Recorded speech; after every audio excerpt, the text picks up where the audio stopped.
नमस्कार, मी भाग्यश्री विस्पुते, जिल्हाधिकारी धुळे।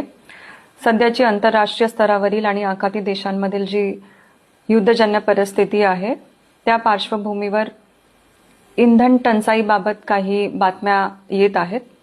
धुळे जिल्ह्यात इंधन टंचाई नाही।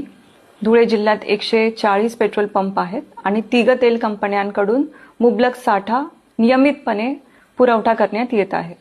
तरी नागरिकांनी कुठल्याही प्रकारच्या अफवांवर विश्वास ठेवू नये। पेट्रोल पंपांवर जी गर्दी करण्यात येत आहे ती करू नये।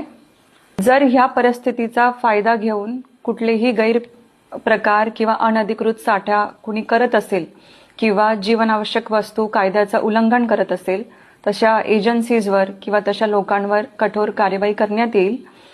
आणि सुरक्षितेच्या कारणास्तव सुद्धा कोणीही प्लास्टिकच्या बॉटल्समध्ये किंवा कंटेनर्समध्ये या गोष्टींचा साठा करू नये। तरी मी सगळ्या नागरिकांना आव्हान करते की कुठल्याही अफवांना बळी पडू नये।